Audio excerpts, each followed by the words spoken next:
علیکم، میرا نام ہے ممتاز خان۔ آج ہم بات کریں گے فتنہ کیا ہے اور عورت کا مقام کیا ہے۔ فتنہ لفظ قرآن میں استعمال کیا گیا ہے کہ تمہارا مال اور تمہاری اولاد تمہارے لیے فتنہ ہے۔ فتنہ کے معنی ہے آزمائش۔ ہمارے ہاں اردو زبان میں فتنے کو لوگ دوسری طرح سے استعمال کرتے ہیں، جیسے کوئی بہت بری چیز ہے۔ فتنے کا لفظی ترجمہ ہے آزمائش، یعنی کہ تمہارا مال اور تمہاری اولاد جو اللہ نے تمہیں دی ہے، اللہ کی نعمت ہے، مگر یہ تمہاری بہت بڑی آزمائش ہے کہ تم اپنے مال اور اولاد کے لیے تم کیا عمل کرتے ہو، اس کو استعمال کیسے کرتے ہو۔ اگر اولاد ہے تو اس کی تربیت کیسے کرتے ہو، اور اپنی اولاد کے لیے اللہ کے احکامات کو توڑتے ہو یا نہیں توڑتے ہو، بلکہ تم اللہ کے احکامات اسے سکھاتے ہو۔ تو مسلمان کی زندگی میں تو یہ ہے کہ اولاد ایک بہت بڑی نعمت ہے اور اس کی تربیت ماں باپ پہ فرض ہے۔ تین چیزیں ہیں جن کو ہم نے دیکھنا ہے اولاد کے لیے۔ ایک چیز ہے اس کو اعلیٰ تعلیم، اچھی تعلیم دی جائے۔ تعلیم کون سی؟ دین اور دنیا کی دونوں تعلیم، دین کی تعلیم بھی اور دنیا کی تعلیم۔ دین کی تعلیم کیوں دی جائے؟ دین کی تعلیم اس لیے کہ اسے اللہ کی پہچان ہو جائے، اللہ کی معرفت حاصل ہو جائے اور اللہ کے احکامات کا پتہ چل جائے کہ اللہ پاک کیا چاہتے ہیں اور کیا نہیں چاہتے ہیں، اور حضور نبی کریم صلی اللہ علیہ وسلم نے ان اعمال کو کیسے کیا۔ یہ تو ہو گئی دین کی تعلیم۔ دوسری تعلیم ہے دنیا کی تعلیم۔ مسلمانوں کو دنیا کی تعلیم کس لیے حاصل کرنی ہے؟ مسلمانوں نے اصل میں مسلمانوں کی زندگی کا مقصد دو ہوتے ہیں، ایک تو ہے اللہ کی عبادت اور دوسری ہے مخلوق کی خدمت۔ اللہ کی عبادت کا کیا مطلب ہے، اس کو بھی ہم سمجھیں گے۔ اللہ کی عبادت میں سب سے پہلے انسان کی نیت آتی ہے، کیونکہ اعمال جو ہیں، عبادت بھی ایک عمل ہے اور اعمال کا دار و مدار نیت پہ ہے۔ انما الاعمال بالنیات، بخاری شریف کی سب سے پہلی حدیث یہی ہے کہ انسان کے اعمال کا دار و مدار نیت پہ ہے۔ جتنی نیت صحیح ہوگی اتنے اچھے اعمال ہوں گے۔ تو نیت کیسے صحیح ہوگی؟ یعنی دنیا میں رہتے ہوئے مسلمان نے جو بھی کام کرنا ہے اللہ کی رضا کے لیے کرنا ہے، یہ ہے نیت کا صحیح ہونا۔ آپ نے والدین کی خدمت کرنی ہے، اللہ کی رضا کے لیے کرنی ہے، بچوں کی تربیت کرنی ہے، اللہ کی رضا کرنی ہے، کاروبار کرنا ہے، اللہ کی رضا کے لیے کرنا ہے۔ یعنی جو بھی کام آپ نے کرنا ہے وہ اللہ کی رضا کے لیے کرنا ہے۔ حضرت علی سے کسی نے پوچھا، حضرت یہ بتائیے کہ میں کاروبار کرنا چاہتا ہوں، کیسے کروں؟ تو آپ نے فرمایا کہ اپنی آخرت کے، اپنی دنیا کے لیے اپنی آخرت کو خراب نہ کرو۔ اپنی دنیا کے لیے کاروبار میں اپنی آخرت کو خراب نہ کرو، یعنی آخرت کو مقدم رکھنا ہے۔ اور آخرت کیا ہے؟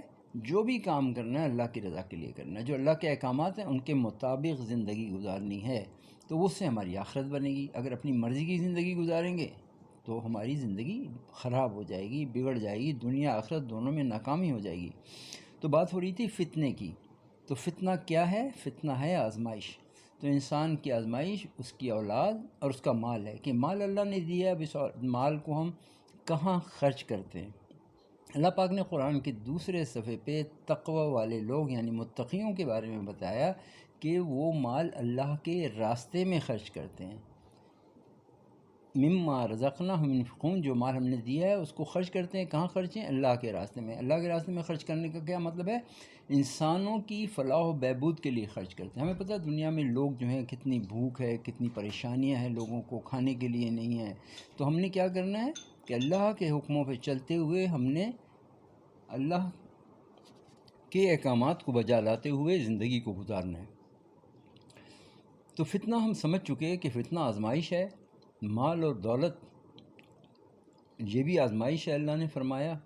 اور حضور صلی اللہ علیہ وسلم نے عورت کے بارے میں فرمایا کہ اس کو فتنہ کہا۔ فتنہ کا مطلب کہ تمہاری عورتیں جو ہیں وہ تمہاری آزمائش ہیں۔ عورت کو اللہ نے کمزور پیدا کیا ہے، مرد اس کے مقابلے میں جسمانی طور پہ بھی دماغی طور پہ تھوڑا زیادہ مضبوط ہے۔ تو اس لیے مرد کا کام کیا ہے؟ بحیثیت مرد اسے حفاظت کرنی ہے۔ پہلا کام کیا ہے؟ سیکیورٹی، اپنے گھر کی حفاظت کرنی ہے، اپنے گھر والوں کی حفاظت کرنی ہے، اپنے مال کی بھی حفاظت کرنی ہے، اپنی بیوی بچوں کی حفاظت کرنی ہے۔ پہلا کام سیکیورٹی ہے۔ دوسرا کام کیا ہے؟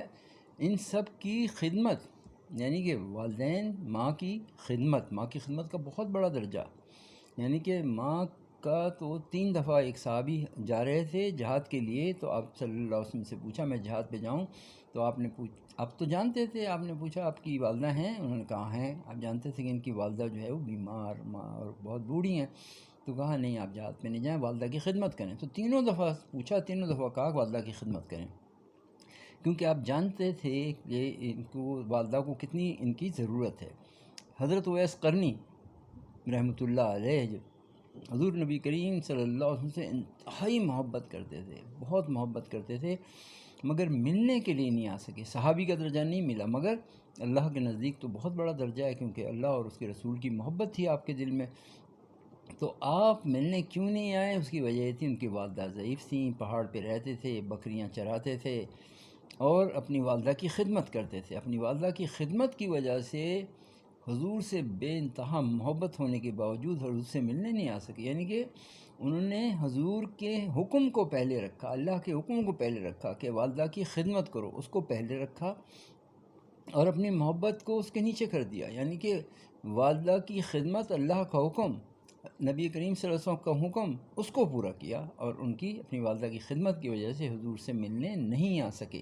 تو عورت ماں جو ہے وہ عورت ہوتی ہے، عورت کا کتنا بڑا مقام اسلام میں ہے۔ پھر عورتوں کے حقوق ہیں، عورتوں کے حقوق اسلام نے پہلی دفعہ عورتوں کو حقوق دیے، اور کسی مذہب میں نہیں، کسی حکومت نے نہیں دیے، کسی فلاسفر نے نہیں لکھا، اسلام نے حقوق دیے، ہر اس کو حصہ دیا گیا، باقاعدہ جائیداد میں عورت کا حصہ دیا گیا، عورتوں کی عزت کرنے کے لیے کہا گیا، عورتوں کی حفاظت کرنے کے لیے کہا گیا، اور ان کو اگر بیوی ہے تو اس کو کھانا پینا رہائش یہ شوہر کا کام ہے، سب دے، اس پہ جبر نہ کرے، اس سے اخلاق سے بات کرے، اور ماں باپ کا کام ہے اپنے بچوں کی پرورش کرنا، ہر طریقے سے باپ کا کام ہے، ماں پہ وہ زور نہیں چلا سکتا، ماں کی مرضی ہے، یعنی اس عورت کی مرضی ہے کہ وہ کیسی تربیت کرتی ہے، مگر ایک اچھی عورت ہمیشہ اپنے بچوں کی اچھی تربیت کرے گی۔ تو فتنے کا مطلب ہم نے سمجھ لیا، عورت کے مقام کو بھی سمجھ لیا کہ فتنہ جو ہے وہ آزمائش ہے، اور دنیا تو ہے آزمائش کی جگہ۔ اللہ پاک نے قرآن پاک، قرآن مجید، فرقان حمید میں فرمایا، بسم اللہ الرحمن الرحیم، سورہ ملک ہے، تبارک الذی بیدہ الملک وہو علی کل شیء قدیر الذی خلق الموت والحیات لیبلوکم ایکم احسن عملا۔ اللہ پاک فرما رہے ہیں کہ میں نے موت یعنی حضرت اسرائیل علیہ السلام کو اور زندگی جو انسانوں کو دی ہے، یا حیات جتنی بھی ہے، وہ اس لیے دی ہے کہ ہمیں دیکھنا چاہتے ہیں اللہ کہ ہمارے اعمال کیسے ہیں، ہم اپنی آخرت کے لیے کیا بھیج رہے ہیں۔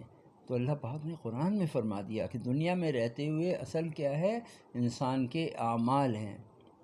اس کے علاوہ ایک صورت میں فرمایا، بسم اللہ الرحمن الرحیم، یا ایھا الذین آمنوا اتقوا اللہ، یا ایھا الذین آمنوا اتقوا اللہ، اے لوگو اللہ سے ڈرو، وَلْتَنْظُرْ نَفْسٌ مَا قَدَّمَتْ لِغَدٍ، اے ایمان والو اللہ سے ڈرو، اور تم میں سے ہر نفس، ہر جان یہ دیکھ لے اس نے آخرت کے لیے کیا بھیجا، یعنی کہ یہ آزمائش ہے کہ تمہارے کیا اعمال ہیں آخرت کے لیے، کیا تم اللہ کے حکموں پہ چل کر اپنی زندگی گزار رہے ہو یا اپنی مرضی کی زندگی گزار رہے ہو۔ تو اصل تو قبر، حشر اور آخرت ہے، پلسرات ہے، اسی پہ فیصلے ہوں گے انسان کے اور انسان کے اعمال پر۔ جتنے انسان کے اندر اچھے اخلاق ہوں گے، زبان کو صحیح استعمال کرے گا، وہ اتنا کامیاب انسان ہوگا۔ اللہ کے احکامات کو ماننا، ہر چیز میں دیکھنا میرا رب مجھ سے اس چیز پہ راضی ہے یا راضی نہیں ہے، یہ دیکھ کے زندگی کو گزارنا، یہ ہے مسلمان کا کام۔ اللہ پاک ہمیں عمل کی توفیق عطا فرمائے۔ آج ہم نے سمجھا کہ فتنہ کیا ہے، فتنہ آزمائش ہے، اور زندگی کیا ہے، یہ بھی آزمائش کے لیے اللہ پاک نے دنیا میں بھیجا ہے، اور ہم نے عورت کے مقام کو سمجھا۔ اللہ پاک ہمیں اپنی عورتوں کی حفاظت کرنے اور ان کے حقوق کو ادا کرنے کی توفیق عطا فرمائے، اور اس آزمائش میں اللہ ہمیں پورا اترنے کی توفیق عطا فرمائے۔ السلام علیکم ورحمۃ اللہ وبرکاتہ۔